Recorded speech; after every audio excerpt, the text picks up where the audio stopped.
Je vous remercie, que Dieu vous bénisse et que Dieu bénisse les États-Unis d'Amérique. Je vous remercie.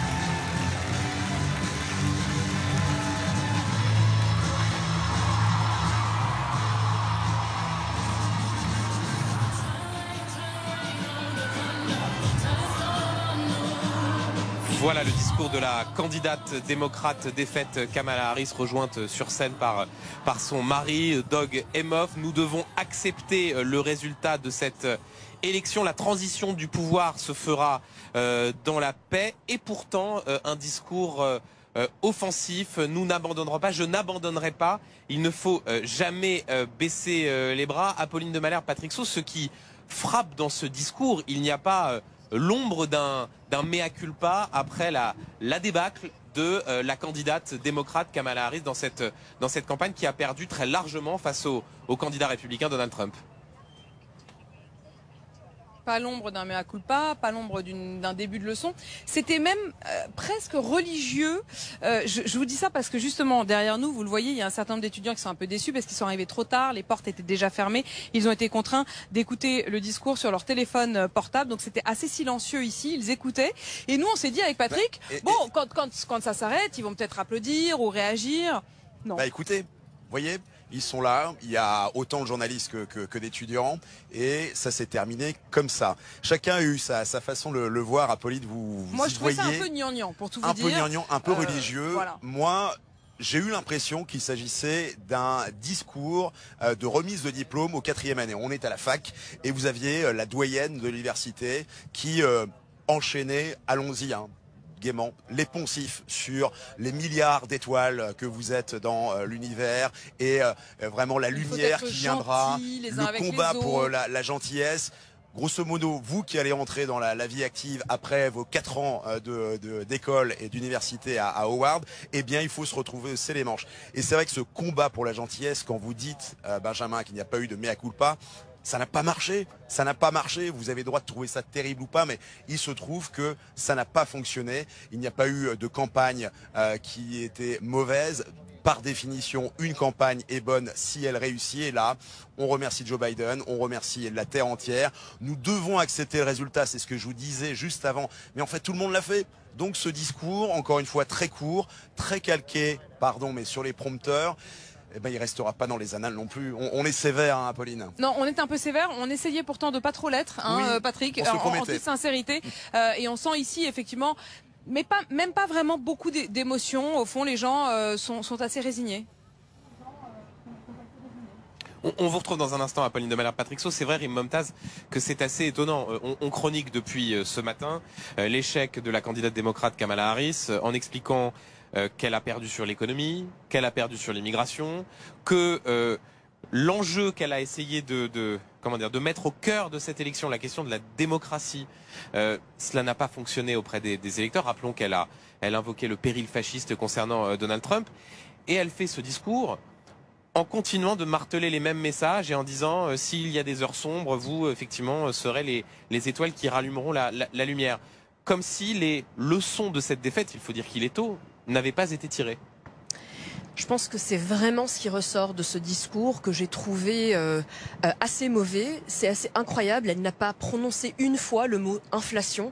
Elle n'a pas prononcé une fois le mot frontière. Elle n'a pas prononcé une fois le mot immigration, alors que c'est clairement ce qu'on a entendu de la part des électeurs. Aujourd'hui, ce qui ressort de ce discours, c'est un parti démocrate qui est totalement déconnecté de la majorité du peuple américain et donc qui va devoir se reconstruire et reconstruire son message pour pouvoir se remettre de cette défaite historique. Et en même temps, Thierry Arnaud, je vais prendre l'avis inverse. On entend aussi des messages qui sont passés par Kamala Harris sur la question du respect de la Constitution, sur la question du fait que quand on concourt à une élection, il faut en reconnaître le résultat, sur la question du droit des femmes à disposer de de leur corps.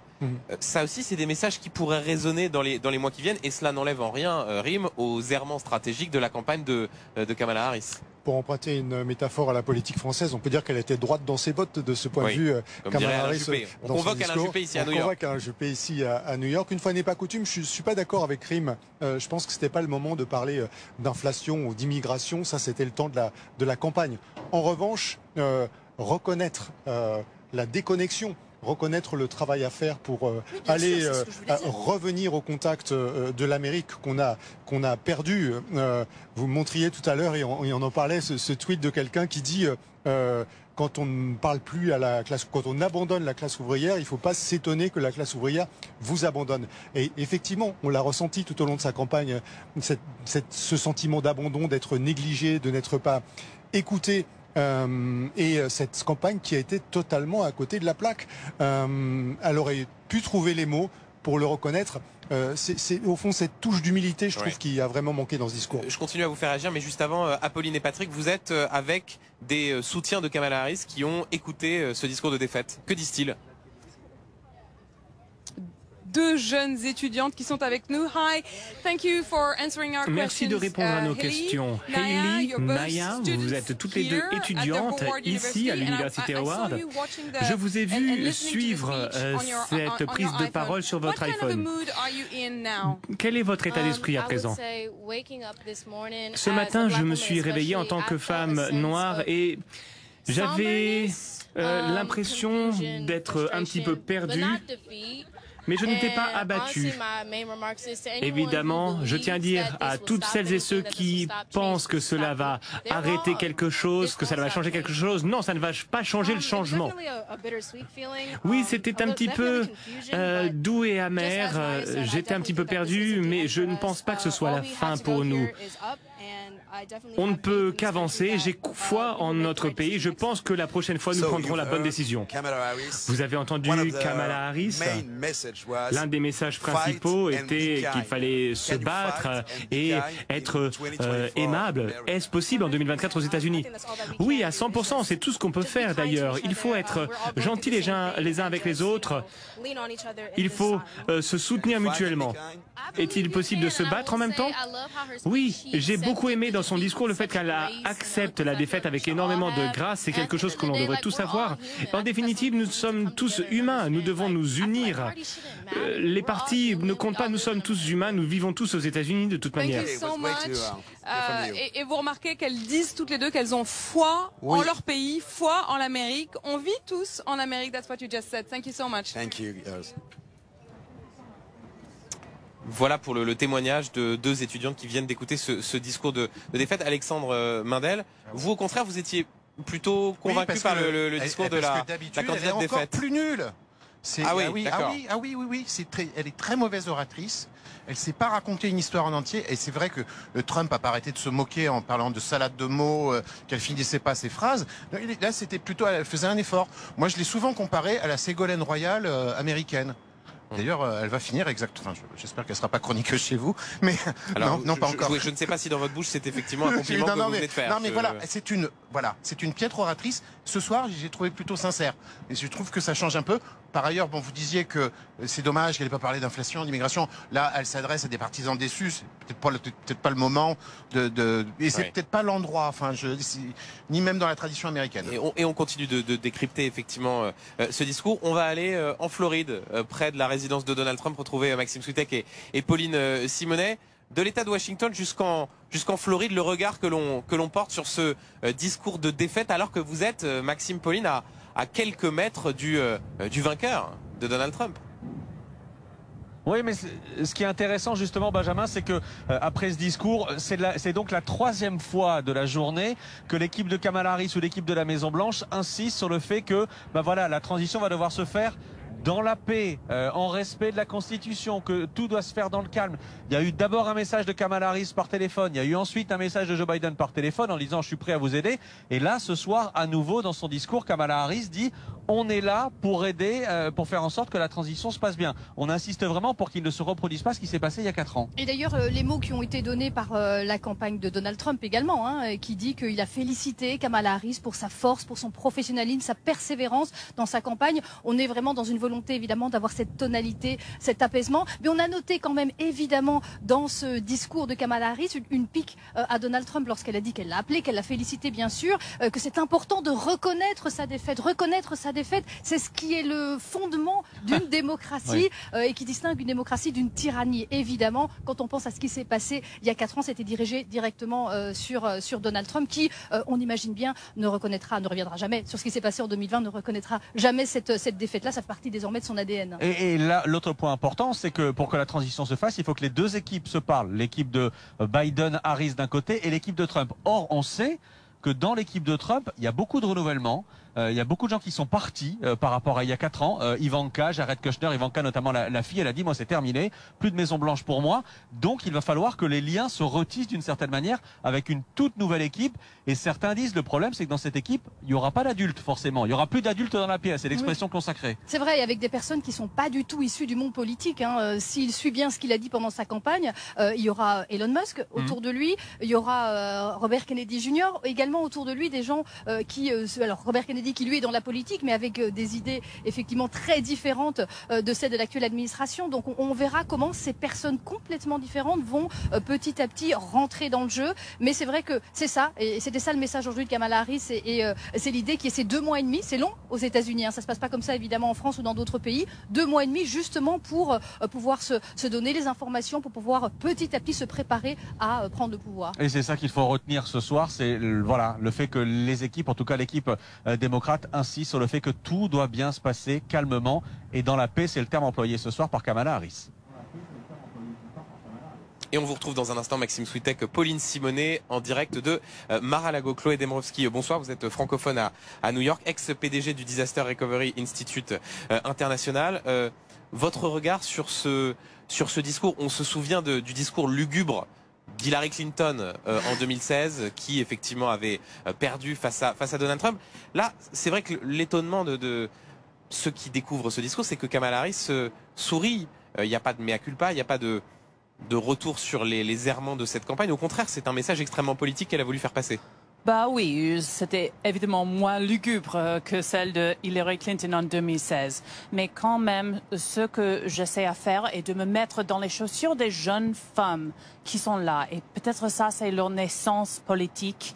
Et elles sont tristes. Elles ont beaucoup battu pour leur candidate.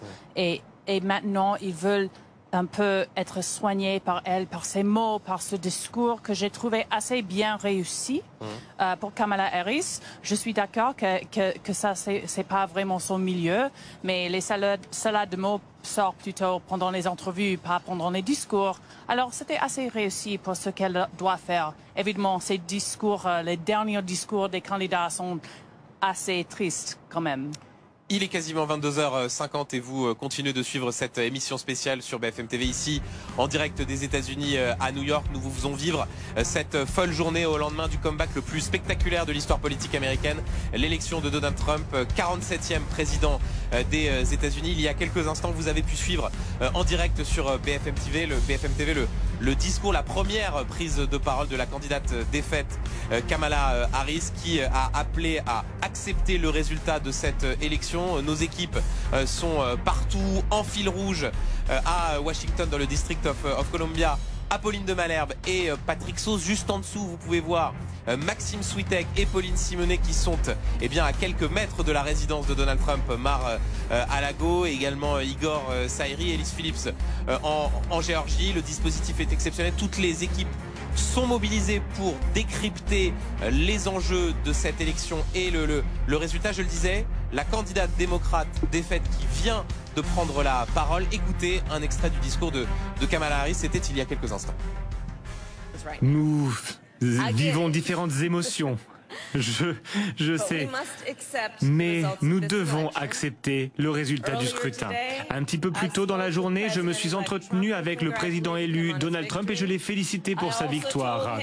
Je lui ai également dit que nous serions là pour l'aider dans la transition et que la transition du pouvoir se fera dans la paix. Voilà ce message de Kamala Harris. Nous devons accepter le résultat. Je voudrais qu'on aille tout de suite sur le terrain retrouver notre envoyé spécial Elise Phillips en Géorgie. Elise, cet État, la Géorgie, avait été gagné par Joe Biden à 11 000 voix près en 2020. Il a rebasculé du côté républicain. Comment réagit-on à ces mots de la candidate démocrate défaite ? Eh bien, écoutez, ici en Géorgie, dans cet État qui a donc été gagné par Donald Trump cette fois-ci, on est surtout ravis de la victoire du candidat républicain. Vous le disiez à l'instant, il y a 4 ans, il l'avait perdu de très peu, mais cette fois-ci, il a réussi à parler aux électeurs de Géorgie et à parler notamment d'inflation. C'est ça qui a beaucoup fonctionné auprès des électeurs comme Mark. Mark, you were telling us that inflation vous étiez en train de nous dire que l'inflation a joué un grand rôle dans votre choix. Pouvez-vous nous en dire plus ?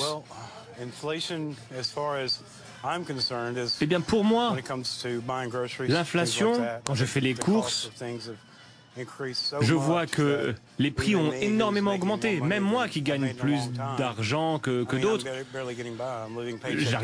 je n'arrive pas à m'en sortir. J'ai du mal à joindre les deux bouts. Et c'est vraiment très difficile. La situation était meilleure quand Trump était au pouvoir. Biden a gagné l'élection, il a inventé de l'argent à injecter dans l'économie. Qu'espérez-vous voir Donald Trump faire? Qu'attendez-vous de lui? Ce que j'attends de lui, je ne sais pas. Ça reste que de l'espoir pour l'instant. J'espère qu'il tiendra sa promesse, ses engagements, en particulier en ne pas mettre d'impôts ou ne pas imposer les heures supplémentaires. Pour la frontière aussi, il y a beaucoup de personnes qui sont arrivées dans notre pays et qui, je ne vais pas dire qu'ils volent nos emplois, mais en tout cas, il y a un problème démographique. Nous venons d'entendre Kamala Harris parler de sa défaite. On a beaucoup parlé d'un pays fracturé entre les républicains et les démocrates. Pensez-vous qu'il sera possible de vivre en paix tous ensemble? Absolument. Il faut tout simplement faire preuve de civilité. Peu importe pour qui vous avez voté ou d'où vous venez, combien d'argent vous gagnez, peu importe. Il faut être amicaux, il faut être sympathique. Évidemment, si vous êtes toujours bougon, si vous n'êtes pas content de l'état du monde, évidemment, vous allez être moins agréable à côtoyer. Les gens ne vont pas vouloir vous parler, mais c'est un choix d'être civil. Voilà, Mark qui nous explique un petit peu les raisons pour lesquelles il a voté pour Donald Trump. C'est vraiment ces raisons qu'on entend ici dans ce comté conservateur où 87% des électeurs ont voté pour le candidat républicain. Et puis, de manière générale, eh bien, les électeurs sont aussi contents que cette campagne prenne enfin fin parce qu'elle a été longue, parfois violente et elle a abouti donc ici en Géorgie en tout cas à la réélection très large du candidat républicain. Elise Phillips à Buchanan en Géorgie avec Sonia Renaud. Je vous présente celles et ceux qui vont m'accompagner sur ce plateau. Bonsoir Rim Momtaz. Bonsoir. Merci beaucoup d'être avec nous ce soir, chercheuse en relations internationales et défense européenne à l'International Institute for Strategic Studies. Bonsoir Chloé Dembrowski. Bonsoir. Vous êtes toujours avec nous, francophone à New York, ex-PDG du Disaster Recovery Institute International DRI. Bonsoir Fabrice Rousselot. Bonsoir. Merci d'être avec nous, journaliste, fondateur de The Conversation Front et ancien correspondant à Washington. Et bonsoir Ulysse Gosset. Bonsoir. Éditorialiste politique international BFM TV. C'est très intéressant, Rim Momtaz, ce que l'on vient d'entendre de cet électeur qui motive les raisons qui l'ont poussé à voter pour Donald Trump en Géorgie, dans un État qui est tombé dans l'escarcelle du candidat républicain. Au fond, si l'on veut schématiser, quand on donnait la parole aux électeurs qui votaient pour Kamala Harris, ils expliquaient leurs craintes, leurs inquiétudes, ce qu'ils voulaient éviter, alors que quand on interroge les candidats républicains, eux, motivent les raisons qui leur ont donné envie de voter pour Donald Trump. C'est aussi sans doute ce qui explique le candidat et ce comeback du candidat républicain qu'il ait réussi à faire tourner cette campagne autour de ses propositions. Et on voit là encore le contraste avec le discours de Kamala Harris que l'on a pu vivre en direct il y a quelques instants.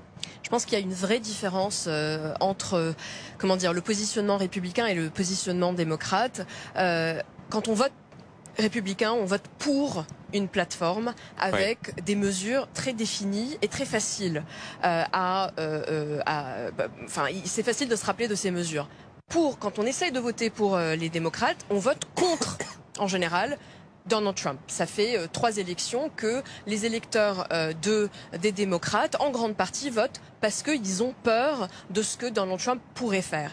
Et on voit très bien que ce qui s'est passé, ça n'a pas en fait motivé les gens. On a eu l'impression à un moment, 10 jours avant l'élection, que Kamala Harris avait pu créer l'engouement et une certaine mobilisation extraordinaire, mais en fait ça s'est effondré le jour de l'élection et on voit qu'en fait moins de gens dans toutes les catégories des électeurs ont voté pour elle. Donc son message n'a pas du tout eu d'écho finalement chez les électeurs. Au fond, Ulysse Gosset, certains s'interrogeaient sur le fait de savoir si cette élection c'était un référendum pour ou contre Donald Trump. En réalité, c'était un référendum sur l'immigration, sur l'économie, davantage ces sujets que la seule personne de Donald Trump malgré ses vicissitudes. Absolument, on est entièrement d'accord. C'est un référendum d'abord et avant toute chose sur l'économie, sur le niveau de vie. On le ressent tous les jours quand on est aux États-Unis et les gens avec qui on discute le ressentent encore plus que nous et pour des choses très simples comme le prix de l'essence, le prix du loyer. Quand on gagne peu d'argent et qu'on a une augmentation de 2 000 € de loyer par mois, évidemment, ce n'est pas possible. Et c'est donc l'espoir que Trump va entendre la voix de ceux qui souffrent de l'inflation. Et puis, il y a aussi la question quand même très importante des migrants, parce que c'est vrai, ici à New York, vous savez, on se souvient de ces bus qui arrivaient chargés de migrants envoyés par les maires des capitales des États frontaliers dans les grandes villes démocrates. C'était une façon de faire exploser en pleine figure cette question migratoire. Et puis le fait aussi que Trump a réussi sa campagne aussi, il faut pas l'oublier. Il a été omniprésent et c'est vrai quand une campagne de 106 jours pour Kamala Harris et 4 ans pour Donald Trump avec des moyens considérables, eh bien ça fait forcément une différence. Et puis il y avait cette volonté de revanche très affichée par les républicains. N'oublions pas que c'est vrai qu'il y a une victoire éclatante, avec plus de 5 millions de voix d'écart. C'est énorme. Mais la première fois depuis 2004 qu'un candidat républicain gagne le vote populaire. Oui, depuis 20 ans. Et donc c'est un marqueur. Mais c'est vrai qu'il y a aussi beaucoup d'électeurs démocrates. Donc, si vous voulez, il y a aussi des gens qui étaient très sensibles au discours de Kamala Harris, c'est-à-dire la défense de la démocratie. Lorsque tout à l'heure, elle a dit « Je voudrais assurer une transition pacifique. Nous ne sommes ni une monarchie, ni une tyrannie. Nous sommes les États-Unis d'Amérique. » Ça veut bien dire ce que ça veut dire. C'est un message subliminal adressé à Donald Trump. Donc voilà, on est maintenant dans une nouvelle ère, l'ère de Donald Trump. Lui a promis de donner justement un âge d'or à l'Amérique. Et ça parle beaucoup aux Américains qui sont le plus touchés par l'inflation. Maintenant, à lui de jouer et à lui de montrer ce qu'il peut faire. Et on continue de vous donner les clés de cette nouvelle ère, pour reprendre votre expression, Ulysse. On va aller tout de suite sur le terrain, retrouver notre envoyé spécial à Mar-a-Lago, Igor Saïri. Igor, vous êtes à, quelques mètres de la résidence de Donald Trump. Une résidence qui est entourée par des militants trumpistes, évidemment extrêmement satisfaits du résultat du scrutin. Oui, militants comme les MAGA, c'est comme ça qu'on les appelle, voire même des sympathisants, tout simplement, des gens qui viennent s'approcher de Mar-a-Lago pour profiter du spectacle, si j'ose dire, ou en tout cas pour célébrer cette victoire écrasante de Donald Trump. Et justement, j'ai trouvé sur mon chemin Cindy et Tabetha. Cindy, ça fait maintenant 9 ans qu'elle suit Donald Trump. Elle a à chaque fois voté pour le nouveau président américain. Cindy, how are you? Comment allez-vous? Ça va très bien. Parlons de la personnalité de Donald Trump. Pourquoi l'aimez-vous? Pourquoi aimez-vous qui il est en tant qu'être humain? Il me plaît parce qu'il parle au peuple. Il n'est pas condescendant, il n'essaie pas d'utiliser des mots compliqués. Il est comme nous. Donc il a vraiment les pieds sur terre et il est très amusant. Il y a beaucoup de personnes qui ne comprennent pas sa personnalité, mais moi je l'ai rencontré personnellement et je peux vous dire qu'il a le cœur d'un père. Et comme beaucoup de personnes n'ont pas eu vraiment une figure paternelle, moi j'ai eu une figure paternelle et je sais à quoi cela ressemble. Et donc lorsque j'étais avec Donald Trump, eh bien je me suis senti en paix parce qu'il a le cœur d'un père. C'est ce que les Américains ne comprennent pas. Pour lui, l'Amérique compte. En France, nous n'avons pas de personnalité comme Donald Trump. Pourquoi est-ce que cette personne vous plaît autant? Pourquoi aimez-vous autant cet homme? Le président Trump tient ses engagements et il soutient Israël. Je l'aime beaucoup parce qu'il ne donne pas d'argent au Hezbollah, à l'Iran. Non, il soutient Israël. Et il tient ses engagements, il tient ses promesses. Il n'agit pas contre Israël, il fait ce qu'il dit qu'il va faire. Voilà pourquoi je l'aime. Bon, vous le voyez, deux raisons différentes d'aimer la personnalité de Donald Trump. Et bon, il fait ce qu'il dit et il y a des thématiques effectivement qui reviennent régulièrement. Notamment, on l'a entendu, de la politique internationale assez marquée chez les sympathisants de Donald Trump.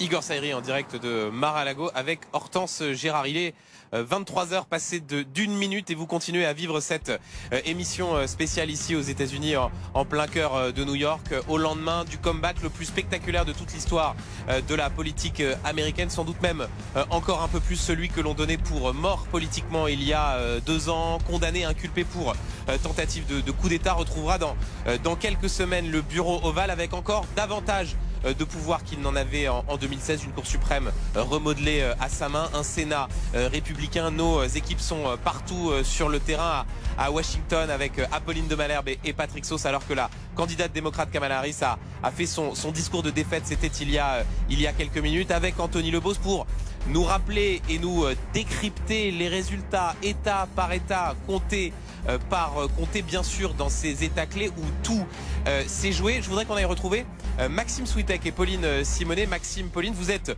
vous aussi à quelques mètres de la résidence de Donald Trump à Mar-a-Lago pour essayer de se projeter désormais sur l'après. Il y a eu ces dernières heures des échanges entre le président nouvellement élu, son ancien adversaire, Kamala Harris, la candidate démocrate, mais aussi le président des États-Unis, Joe Biden.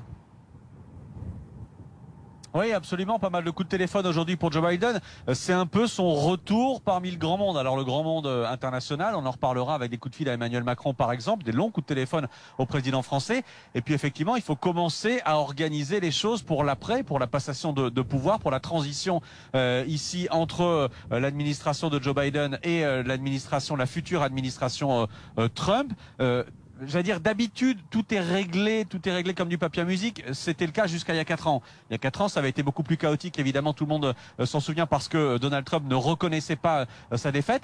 Là, aujourd'hui, d'une certaine manière, on reprend les bonnes vieilles traditions américaines où les choses, et Kamala Harris l'a dit, doivent se faire dans la paix. Oui, effectivement, on reprend la tradition. On s'est insulté il y a quelques jours de fascistes ou de folles furieuses, et puis effectivement on se félicite. On retient ces mots de Donald Trump, on félicite pour sa force, sa persévérance dans la campagne, son professionnalisme même, et de l'autre côté, Kamala Harris qui a dit qu'elle avait félicité Donald Trump pour sa victoire, et surtout, il y a ce qu'on attend, cette visite à la Maison-Blanche, c'est très important aux États-Unis. Le retour de Trump à la Maison-Blanche. Exactement, et la visite pendant la période de transition, c'est vraiment ça qui va matérialiser que tout se passe bien, que tout se passe de manière pacifique. Et effectivement, Donald Trump l'avait refusé il y a 4 ans, ça avait beaucoup choqué ici aux États-Unis. Donc je suis très curieuse à titre personnel effectivement de voir comment ça va se passer, puisque Joe Biden l'a dit, il invitera Donald Trump, on ne sait pas quand exactement, il y a 2 mois et demi de transition, c'est long ici aux États-Unis, mais on regardera ça de près. On n'a pas vu Trump aujourd'hui, il n'est pas sorti, il ne s'est pas montré. La presse qui suit Donald Trump aujourd'hui n'a pas été convié à rencontrer le président, le futur président, le président élu. En revanche, on sait que ça bosse autour de lui. Ça bosse sur plusieurs choses. D'abord, ses conseillers, évidemment, sont en train de faire les retours d'expérience de cette campagne. Et ils sont évidemment très satisfaits. Ils disent une première chose, Pauline Simonet, ils disent qu'ils ont choisi la bonne stratégie, qui était de vouloir élargir au maximum l'électorat de Donald Trump, d'aller chercher des primo-votants, des gens qui n'avaient jamais voté. Et là, ils sont satisfaits d'aller chercher, par exemple, les votes latinos. On se souvient qu'il y a 4 ans, ça avait été une cata pour Donald Trump. Là, il est en tête sur le vote, par exemple, des hommes latinos. Oui, effectivement, il a fait un bond spectaculaire dans cet électorat-là. Et c'est pas par hasard. C'est effectivement une stratégie qui avait été faite. On se demandait pourquoi il allait faire campagne dans tel ou tel endroit, dans tel ou tel comté, chez des jeunes, chez des Afro-Américains aussi. Il s'est entouré parfois d'Afro-Américains et ça a payé. Et il s'en félicite effectivement en ce moment même en disant que c'est une nouvelle nouvelle coalition républicaine, c'est un nouvel ordre républicain qui se met en place, qui est large et qui rassemble bien au-delà de ce qu'on aurait pu imaginer. Et puis on en parlera un peu plus tard, Benjamin, il faudra parler aussi de la future équipe, parce que là c'est quand même le flou assez complet. Ceux qui étaient avec Trump à la Maison-Blanche il y a 4 ans, il y en a beaucoup qui ont disparu de la circulation, qui ne veulent plus bosser avec lui. Il va falloir remonter une équipe. Vous avez raison, Maxime Switek, Pauline Simonet. On va se projeter avec vous. Vous êtes nos fils rouges en Floride sur ce à quoi va ressembler l'Amérique de Donald Trump quand il entrera dans le bureau ovale. Ce sera en janvier prochain. On va aller retrouver nos autres fils rouges qui, eux, sont à Washington. Apolline de Malherbe, Patrick Sauce. C'est vrai qu'il y a un incroyable contraste entre ce comeback de Donald Trump, les raisons profondes. On entendait tout à l'heure un électeur en Géorgie avec Alice Phillips qui explique les ressorts, les motivations du vote Trump, et le discours que vous avez pu entendre tout à l'heure, celui de Kamala Harris, et même les quelques témoignages de ces soutiens de la candidate démocrate défaite qui, pour certains, sont inquiets, mais sans doute ne veulent même pas entendre le message qui a été envoyé par les électeurs républicains. Oui, enfin, on est quand même frappé par une forme quand même de sérénité ici, de cette jeunesse. Ça y est, là, le gros de tous ceux qui étaient venus pour écouter Kamala Harris est sorti. On a pu échanger avec un nombre d'entre eux.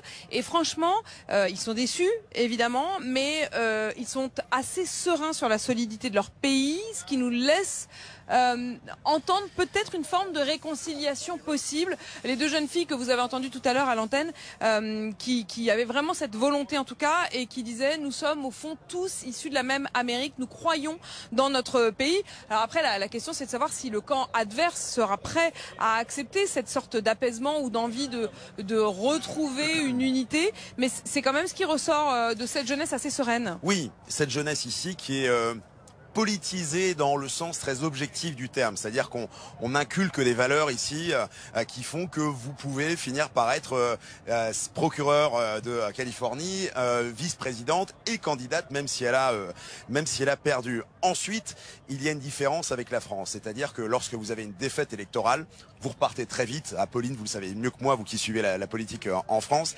Ici, avant les midterms, on passera déjà largement à autre chose. La vie politique est beaucoup moins rythmée que chez nous. Et donc c'est pour ça que, vu de France, on a un peu de mal à sentir quelque chose de concret dans ce message. On va se battre pour la liberté, vous serez des étoiles dans le ciel.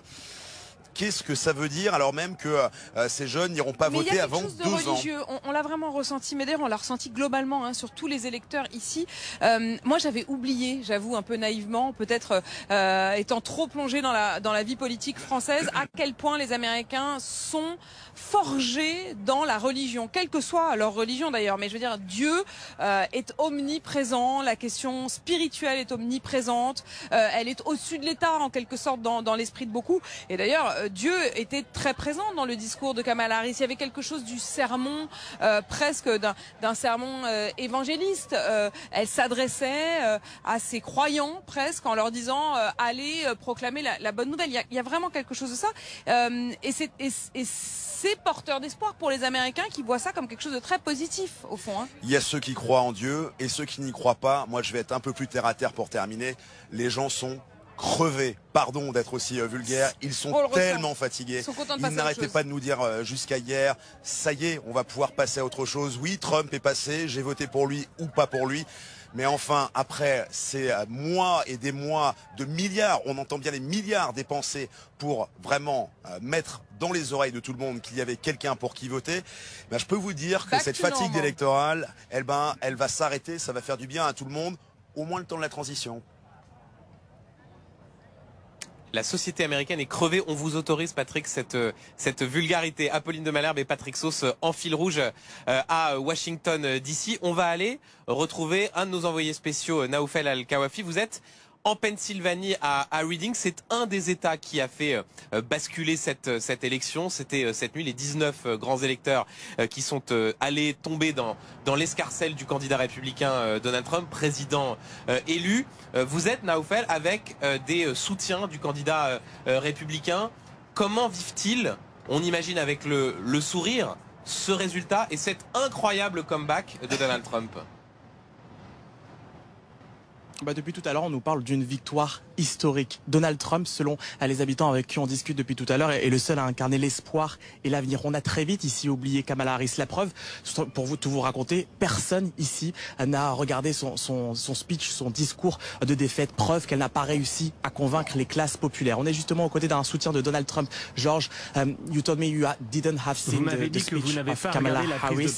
You have support Donald Trump. Vous soutenez Donald Trump. Pourquoi? Oui, son discours ne m'a pas intéressé. On sait ce qu'elle promet. Elle ne tient jamais ses promesses. J'ai voté pour Trump parce que Trump est intelligent, il a des connaissances en affaires et on sait qu'il va aider ce pays. Qu'attendez-vous de Donald Trump pour l'économie, l'immigration?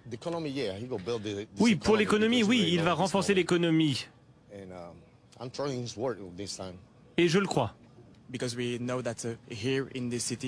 On sait que dans cette ville, il y a beaucoup de misère, de l'inflation. Vous attendez beaucoup de Donald Trump, peut-être? Oui, je crois en ses engagements. Thank you very much. C'est le discours qu'on entend de plus en plus ici. Les préoccupations premières que sont pour ces Américains qu'on rencontre, qui sont l'économie et l'immigration. Et cela vous montre, en tout cas, cet exemple ici de cette ville de Reading en Pennsylvanie, et bien que Donald Trump s'est imposé comme le candidat des classes populaires. Le candidat